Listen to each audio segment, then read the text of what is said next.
for me, growing up, I didn't ever see transgender people as someone that I wanted to be like. Much as I might have been one growing up, and much as I am one, I never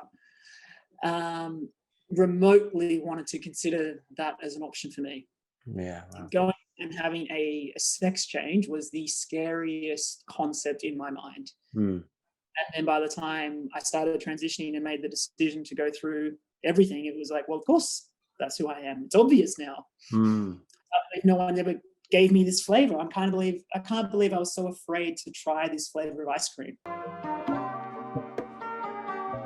Hi guys, this podcast explores the importance of our connection, well-being and mental health. To reason with someone is to motivate them to do or accept topics, ideas and issues through discussion and having conversations. This podcast is for those that want to raise their awareness, change their perspective or just have a good time. My vision is to help people find reason to live, to grow and to understand. I do that through this podcast as well as counselling individuals that want to help themselves. No, he needs to know. I just think he's gonna talk and it's gonna make a lot of sense. Hold up. Wait a minute. Something ain't right. One man, one podcast. 3, 2, 1. It's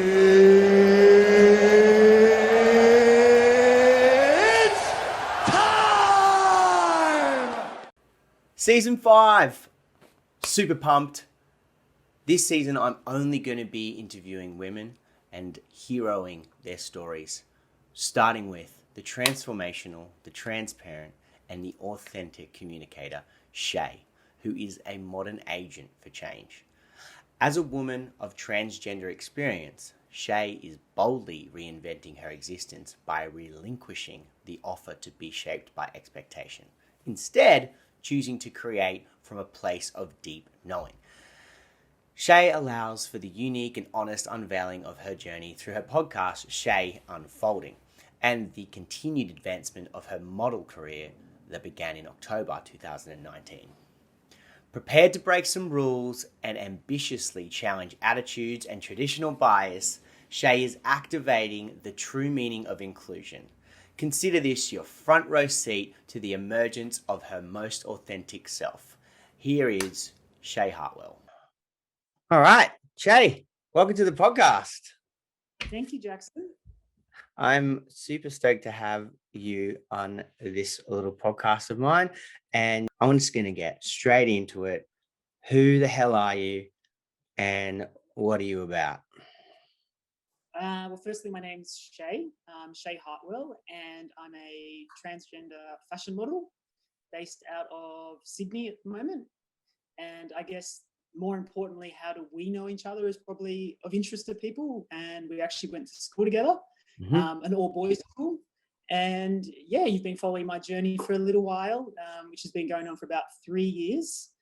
And you invited me here just to have a chat. So I'm at the very early stages of building a modeling career. I would not say that I have any notoriety or anything like that at this stage, but certainly working my ass off every day in the gym and alongside my manager.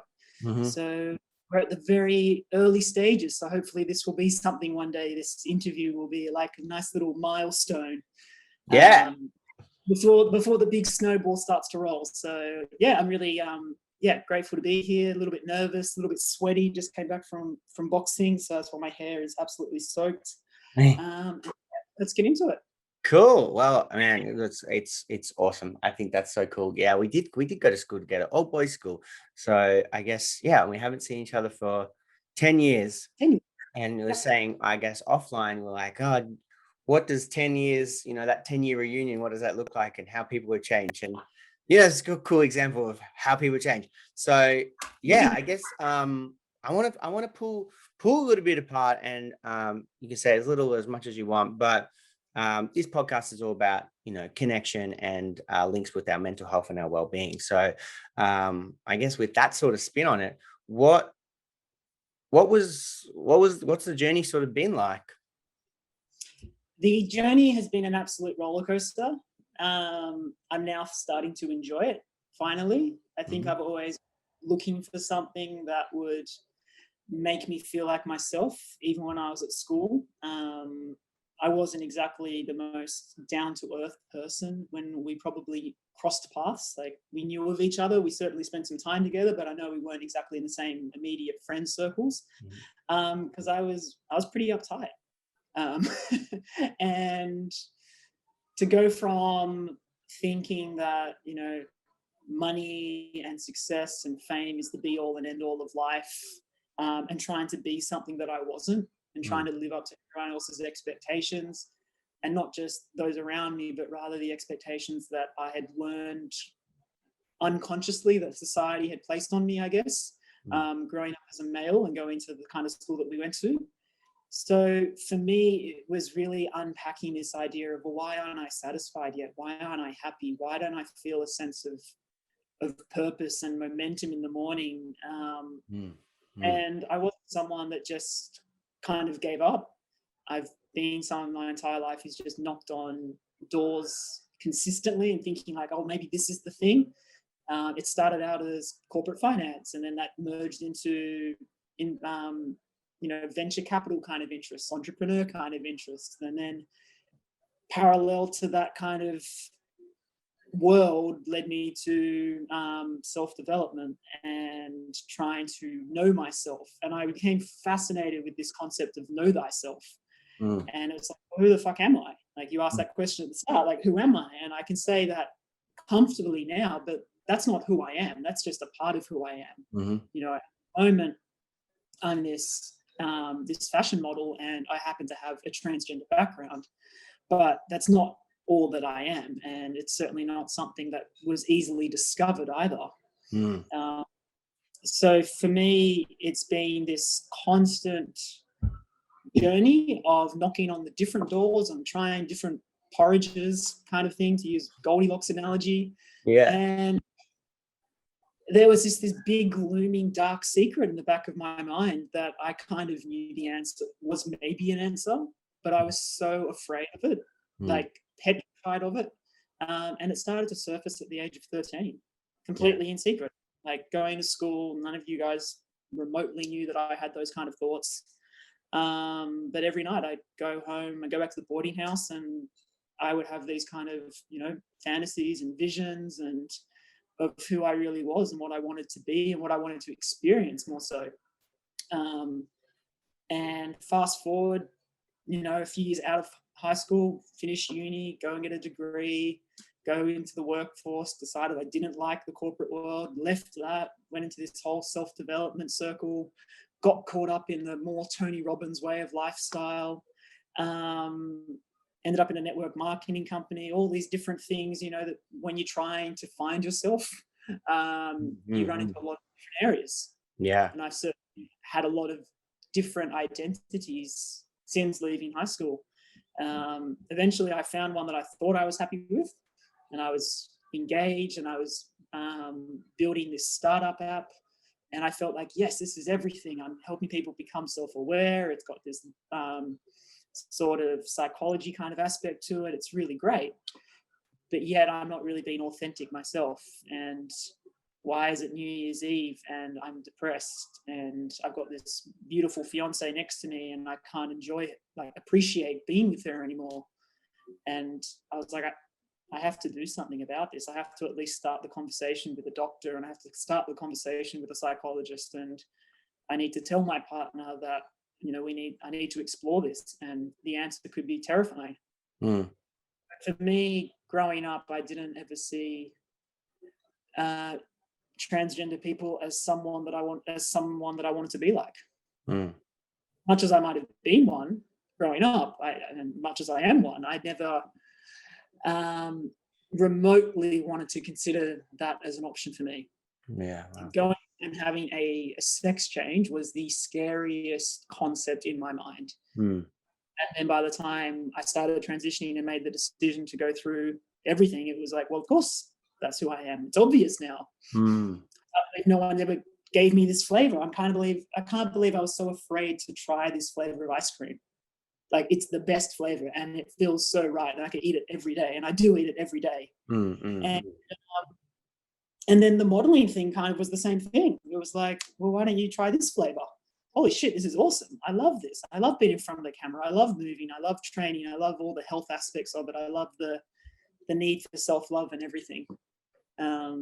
So I have no idea if I answered any of your question, but I've talked. So I forget my question, but that was beautiful. And yeah, I think, you know, that the fact that, you know, you didn't want to be that, you know, and you're having these thoughts since you were 13, like that's huge and in the dark. And I guess, you know, society has to be blamed for that in a sense where it hasn't really been that normal to do and think and speak about that sort of things. And even more plain and simply, just how we feel in general is only slowly changing now about being more okay to do that. So yeah, I love that analogy. I think I've just written a blog all about them.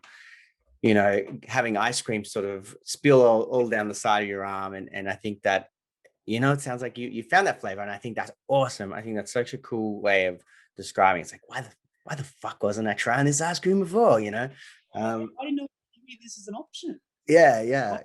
It's like this scary part of the ice cream shop. Yeah.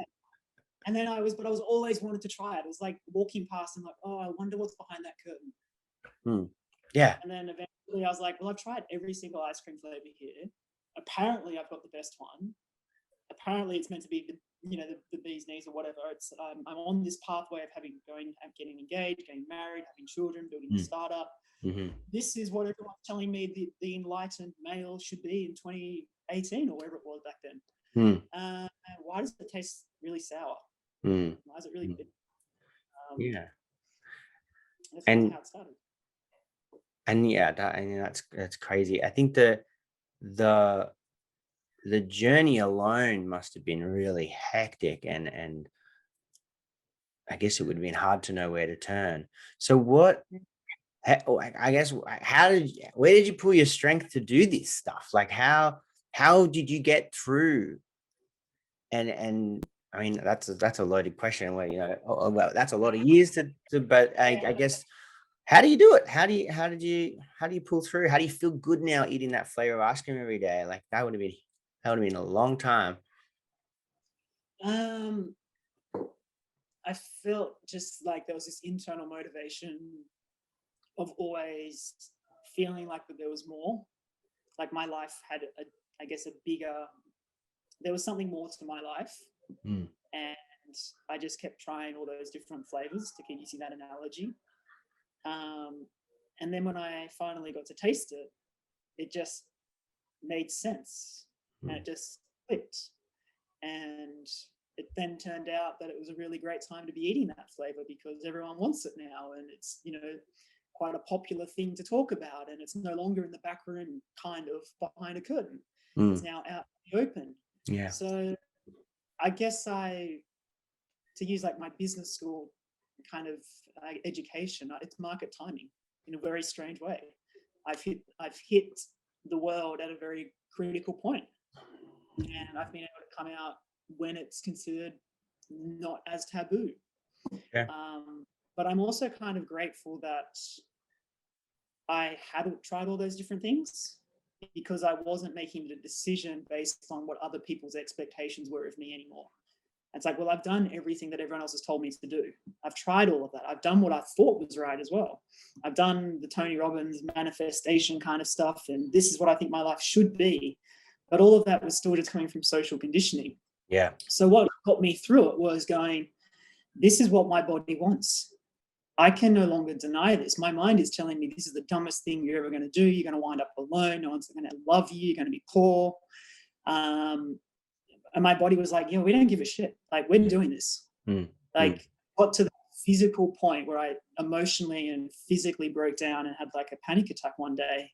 And that was the start of going, well, I've got to explore this. And then my doctor and my psychologist, they basically said, look, going on hormones to start with is just a trial. Like, if it doesn't work for you, then you can stop. Like, there might be some irreversible, changes a little bit, but nothing's really going to happen in 2 or 3 months' time. And we don't know, like personally, I don't know a lot about the science of what determines someone becoming trans or if they were born trans. I'm not going to go into that. That's not my area of expertise at all. But it was like once I started taking those hormones, it was like, this feels right. My brain started to see the world the way I had always wanted to see it. And it was like those taste bud receptors, like finally could taste that ice cream that I was so curious about all those years. So I think what's kept me going and what kept me going even before I even transitioned was one, the feeling that there's something more. Like I'm doing everything that these books are telling me, or these self-development books. There must be something that I'm missing here. And I knew the answer was I wasn't being true to myself.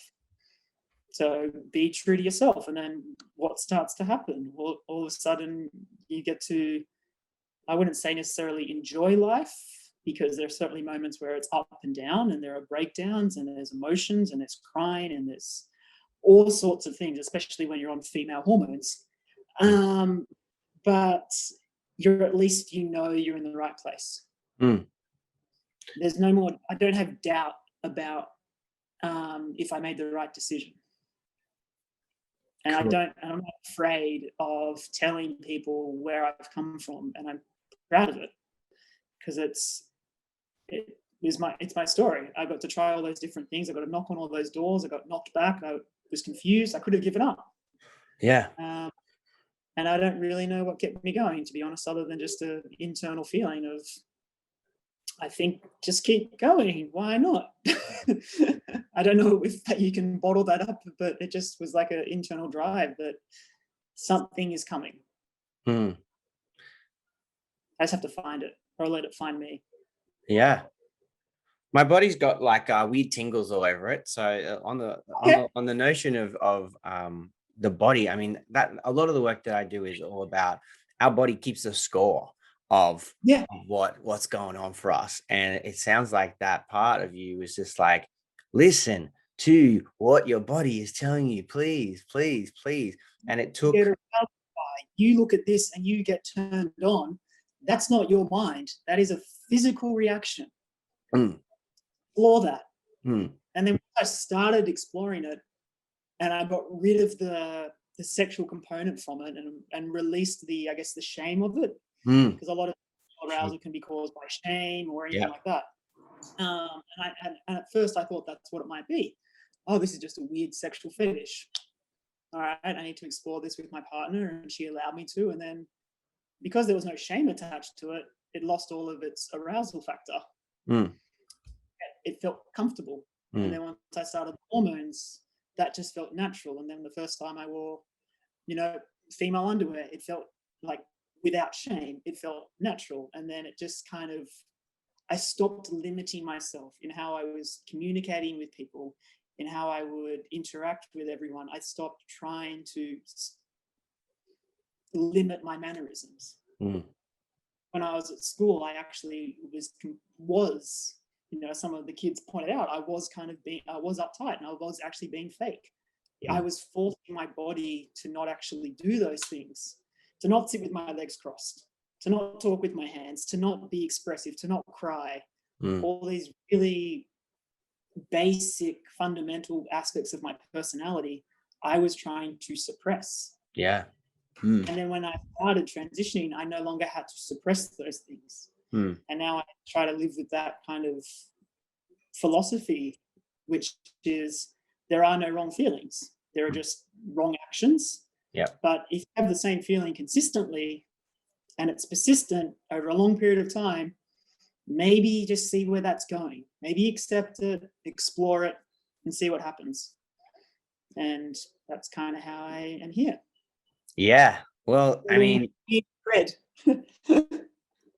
yeah, it's such a beautiful way of talking about it. And, I mean, it's blowing me away, but I think that, being true to yourself and allowing yourself to overcome internally, it seems like that was the trick. And then once that sort of happened, you were able to just go, all right, I'm going to listen what I've been suppressing for so long. I can do whatever I feel. And the more you did that, the more it felt more and more normal. And I think if anyone could do that, even just a little bit more, we would have a much better society if people started to listen to themselves and try and accept themselves a little bit more and be true to themselves rather than base everything off a society that's got filled with expectations and unrealistic possibilities. So, yeah, wow, incredible. I mean, I can pull the hell out of all of this apart and tease it all out, but you actually explained it so well, and I think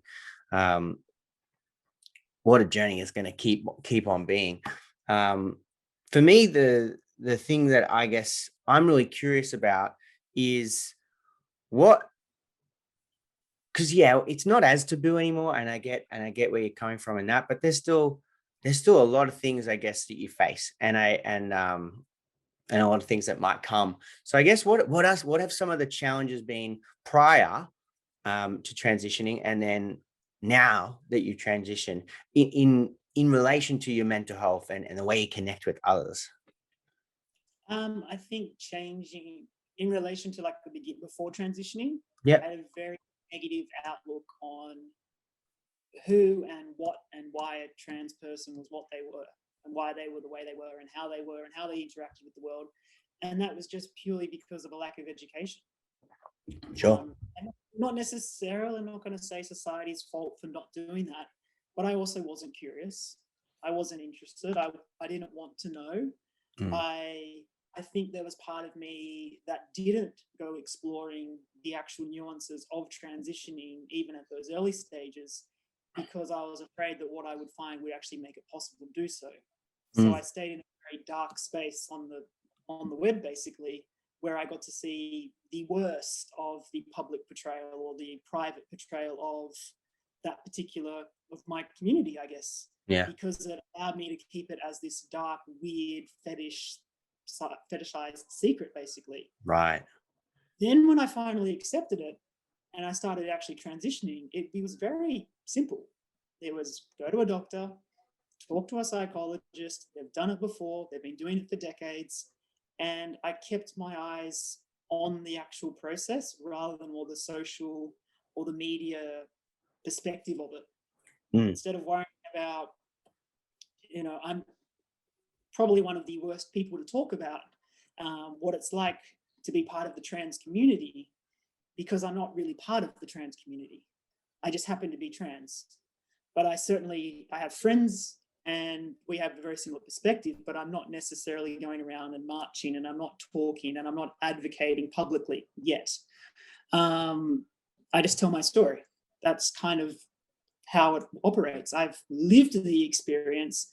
I don't need to necessarily talk about other people's experiences. Sure. Maybe one day when I've got some more notoriety and, that comes, then maybe. But for now, I've tried to keep my head down and just focus on my own individual journey and keep following those body-based feeling impulses over time, and just keep following that thread and seeing where it goes.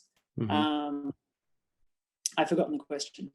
Well, that sort of sums up a lot of the prior, and I guess getting to know it and live what you're going through. But I guess now that you are transitioning, I know you said what you said about having your head down and just keeping on. But what is it like interacting with others now? Like, I'm very upfront with it. I think there was a period of time where when I started transitioning, I was very open about it, because I'm like, okay, well, clearly I don't look like a female yet at all, but I want people to treat me like that. The only way they're going to treat me like that is if I tell them that that's how I want to be treated. So that was kind of my original approach. Awesome. I was very, and I didn't go out and overly dress myself. I just wore skinny jeans and baggy t-shirts, and I just looked very androgynous. But I didn't tell people that I was androgynous. I just said, oh no, I'm transitioning. And then I kind of told them my story. And I'm fortunate enough that I've been through enough stuff in my past that my story has some relevant, it's kind of interesting to people. So it kind of got them on board in a very strange way. I think I'm recruiting people to understand what a trans person is to a degree for the last 3 or 4 years. So that's how it started. then there was a period of about a year and a half where I was passing, to use that kind of term, where people wouldn't necessarily guess. Maybe they would have like inclinations. Maybe my voice might have been too deep at the time, or I might have had too stronger right hook or something like that when I was boxing, and they might kind of guess, but I wouldn't necessarily tell them. And then a friend of mine, I did this photo shoot end of last year, and she works in branding and marketing for, sort of fashion, luxury kind of brands, that sort of area. And she's like, look, if I took you to a party and you spent the whole night there talking to people, but you left and no one knew your story, would you be disappointed? And there was just something in the way that she framed it that made me go, well, yeah, I would be. Because I've only been living as a female for 3 years. I have this whole story of how I got to where I am, of the journey of transitioning that I'm actually proud of. And the way she framed it made me think, well, why do I need to hide this from people anymore? Why am I just completely out there and open about it? And that's kind of changed a lot about how we position myself in the modeling world. We don't pretend that I'm not. We just go like, no, Chaye is a transgender model. Deal with it. You're either on board or you're not on board. Every single person I interact with knows my story. Unless, they're a barista at the coffee shop who I don't really have a conversation with at this stage. But my boxing coach knows, my Pilates instructors know. I don't feel like there's any need to hide it because I'm not ashamed of it. And that's not to say that it's not anyone's business. It's not like, oh, they shouldn't ask those questions. They're not asking. I'm telling them. That's my choice. Yeah. You've said shame a couple of times, and I think, shame is something that lingers around and comes back and bites us in the ass all the time. It's real annoying, but it sounds like you really have learned, and I guess really showing that you can manage that and overcome that in different areas of your life. And that's so hard to do. And you the way you speak about it makes it sound like, you're okay with where it is and where it's at. And that's awesome. I think that's really a huge accomplishment for whatever your story is, for whoever you are. I think a lot of the time we get these moments of insights into what we're ashamed of and what we're afraid of. And they're actually the areas that we're meant to go towards in our life, because more of them, often than not, they're going to make you unique. Yeah. And what makes us unique is kind of what I think brings us the most joy and, sense of fulfillment. That's definitely something that I preach a lot is, when shame and fear comes up, is to do whatever was going on anyway, and see what happens, because, you're a perfect example of how much you can grasp and get out of doing that and facing it anyway. So, really cool. And yeah, so many little gems. I think I always say this, I like move more and more into the video listening. But yeah, it's been so nice hearing everything so far. So I guess a little sidestep. Yeah. Chaye, is what, and I know you sort of don't speak for the trans community, and it probably just getting your perspective on it, but is there do's and don'ts? Is there do's and don'ts for talking to trans people? Is there things that are like, oh no, you can't tell that, you can't say that? Or is it, is that even talking about this, is that something that's like, oh, whatever, we're actually pretty cool and just laid back, who cares, stop asking? I think to assume that all trans people are the same, that is probably the biggest mistake. Yeah. So I certainly can't speak for everyone. Everyone has their own level of comfort. I think I partially use that very upfront approach with people as a defense mechanism. It's actually a safe thing that I do it. It's so that if they have any lingering doubts, I am automatically overcoming them and going, no, I know that you know. Right. And the front foot. So and I'm sure a psychologist could look into that and go, you're actually being defensive, and it's not you don't have to tell them. But I find that it actually does work in my favor a lot of the time, at least so far. I don't know about any do's and don'ts other than let the person tell you as much as they want to tell you. Create a safe space that allows them to know that if they say something, it won't be met with resistance and will be met with compassion and not necessarily understanding from the get-go, because it's a completely different topic for a lot of people. And if you've never been around it, never been, what's the word, exposed to it, then how are you to know how to talk about it? I think there's a lot of talk at the moment about that exact question. How do other people interact with trans people? And how do other people interact with other LGBT people and, members? And I would always just want to talk to the trans people and go like, guys, it's on us. We are the ones who have to do the talking. It's not the other way around. We don't have to educate you guys. We have to educate ourselves. Seems like everyone wants to how do I talk to someone? You talk to them like they're a human being, firstly, but so should the trans person. And the trans person and, or the gender diverse person or whatever, they should feel comfortable in telling their story in the same way that anyone should feel comfortable telling their story. And I think if we're afraid to tell our stories, it's because we're ashamed of them. And so for me personally, it's everyone's responsibility, but I have more of an experience in learning how to be the one who goes onto the front foot and not make a deal of it. And I think the way that I've approached it and going, yeah, hi, my name's Chaye, I'm a transgender model, just straight up in an email, goes like, I'm not ashamed of this. Yeah. You can talk about it.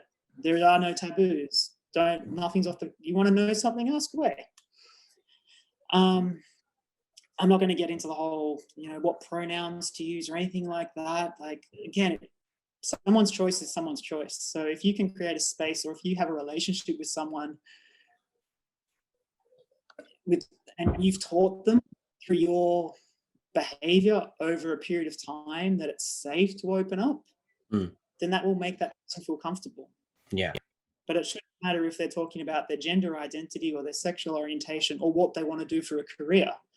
If it's not a safe space for that person to open up, then they're never going to talk to you. Yeah, good point. I think that, what you said before, and you've touched on it again, is it's so individualized, and your story can be very different to somebody else's story. So and I hope it is. Yeah. I hope it is. I hope I'm not following some rule book. Yeah, absolutely. I followed, the rule book of how to be a male in 2018 and how to do this, and it didn't bring me any fulfillment. Whereas now I follow the rule book of Chaye, to be cliched, and it's just my manual for life. Like it's my personal way of living, and it works for me. And I'm not going to tell you that it's going to work for everyone else, because that's their own journey to discover. Yeah, I think that key takeaway is approach someone with awareness and mindfulness that they're going to have their own story, and if you want to know about it, go in with that curiosity to listen. And it sounds like that the experiences you've had are driven by that. It's like, here I am, this is what I'm going to tell you, let's go from there. And again, I think that's so important when we look at any sort of minority or any sort of different group or whatever it might be, is within that group there is all these individuals, and to put any sort of label or any sort of stereotype or anything together is actually completely nonsense, rather than figuring out, well, how do they experience it. And I like what you said, where it's just like, ask them, or they'll tell you. And that part, it's like, if you don't ask, you don't get. But if you don't tell, then you're going to get treated the way you haven't said that. And I think And I that's think that's, such good advice. if anyone in your audience is listening who is part of that part of the community, it is up to us. Like, we get to tell you guys as much as we want, Yeah. but also we need to respect that you guys might not want to know. Mm. And not everyone gives a shit, and not everyone cares. But there are some people who are like, "Oh my god, tell me everything. I've never met someone like you. Like, I want to know everything." Yeah. And you're like, "Great, I have an audience for the day." Yeah. And other Cool. times it's like, "Yeah, cool, whatever." Like, my daughter's trans. And you're like, "Okay, cool." Like, it doesn't matter. Everyone's got their own story, and yeah. All right. I think that in a weird way really does actually answer my question. What are the do's and don'ts? It's like, well, just, read a book, do some research or talk to the person. I think I Googled before I met with you, and he was like, what are the do's and don'ts? Giving me some hot tips. And I'm like reading through, I'm like, what, how can I get anything out of this? I asked Chaye what the do's and don'ts for her. That's it. Then I'll have to get every single other trans person on the podcast to ask them, so. I'm pretty clear about how I would want people to address my pronouns. It's pretty obvious the way I present myself and things like that. So, yeah, like, it's little things like that that will annoy people. But again, I think that's up to the particular individual to make it clear. Yeah, at the how end. you choose to communicate. Yeah. So I think the one that came up a few times, and it'd be cool to get your perspective on this, is what about your previous name? Where does that sit? Yeah. Cool. You just talk about it. Or like when people ask me, like, what was my name? Yeah, like, is that a do or don't, or is that something that's like, oh no, I don't want to talk about that? Or I think just read the room. I think it's not like asking someone, how much money do you make? But if the context is that kind of casual, then you can definitely ask it. I always tell people my old name was John. yeah, I couldn't care less. okay, I find it funny that I'm John the accountant. yeah. I'm Chaye the fashion model. Like, they're a little bit worlds apart. Well, like you said, and I think this is the best part of what you shared, was you found your way by trying in the dark, just trying till you found what brought you light, and now you feel good, you feel happy, and I think that's literally all that matters. Do whatever you fucking want. Like, just find that ice cream you want to eat.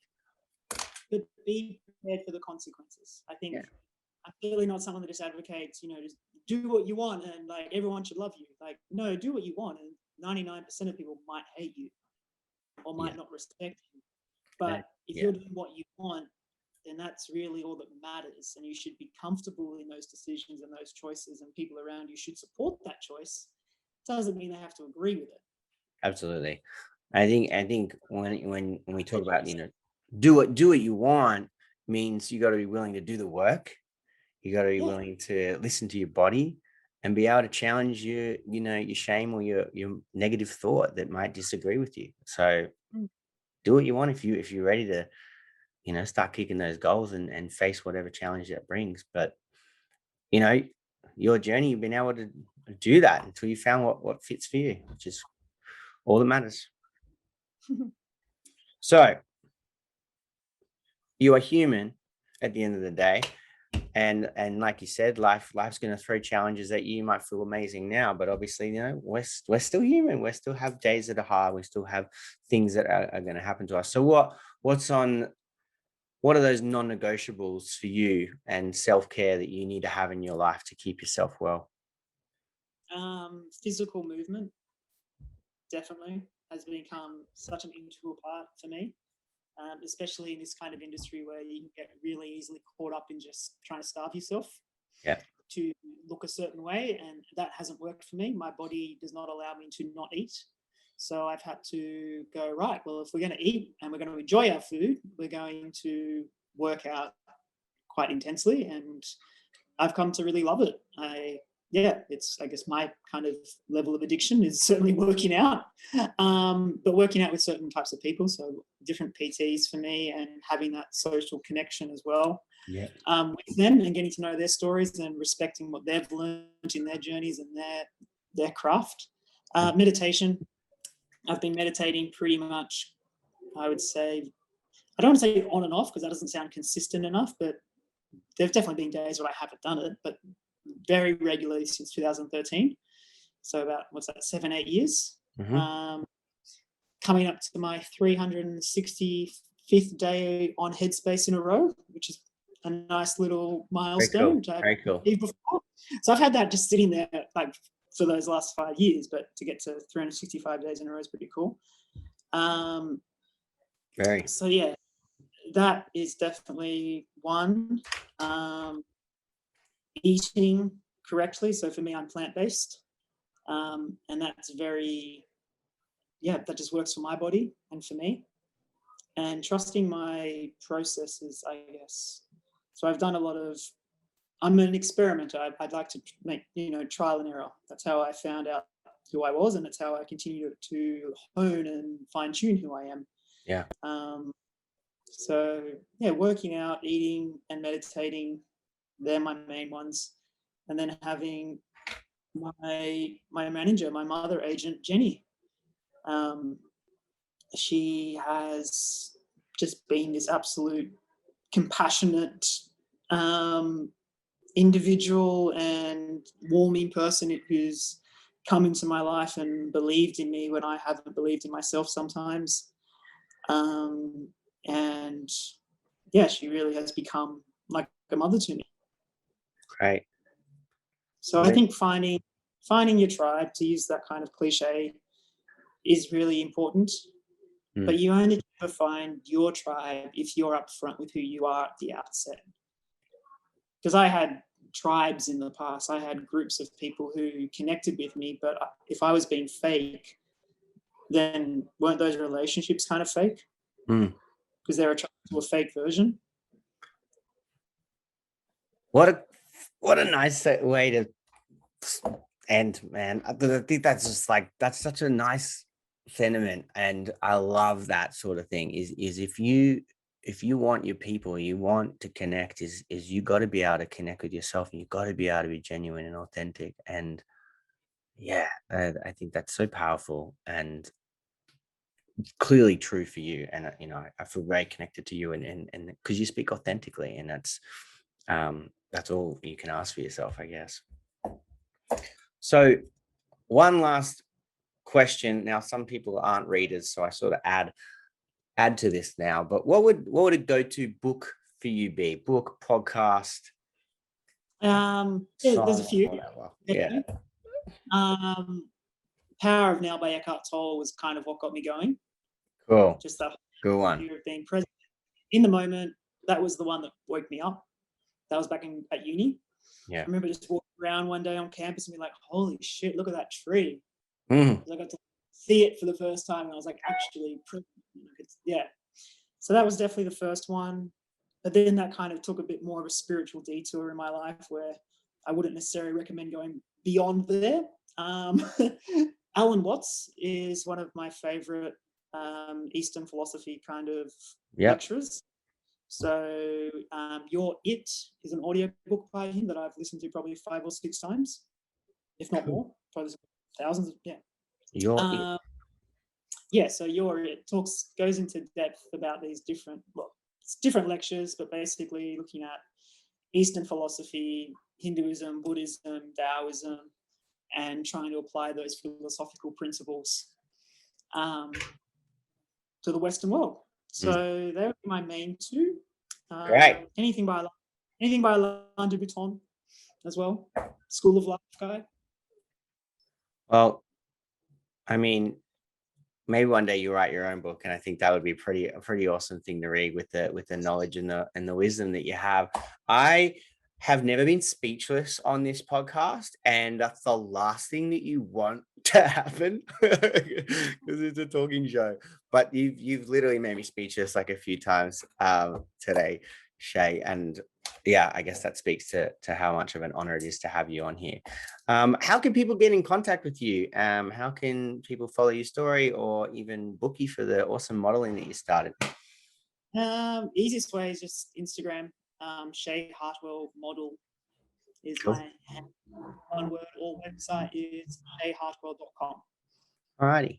So I will put all this stuff up on the website, and yeah, if you want to get in touch, you can definitely do that. Cool. Well, I'm super keen to keep hearing about your story. And again, it's such an honor to have you on today, Chaye, and all the best. Keep kicking them goals. Thank you very much, Jackson. It's been lovely talking with you, and yeah, we'll talk soon. Do you want to find out more about how therapy can help you kick some goals? Go check out findreasontherapy.com.au or the Find Reason Therapy Instagram page.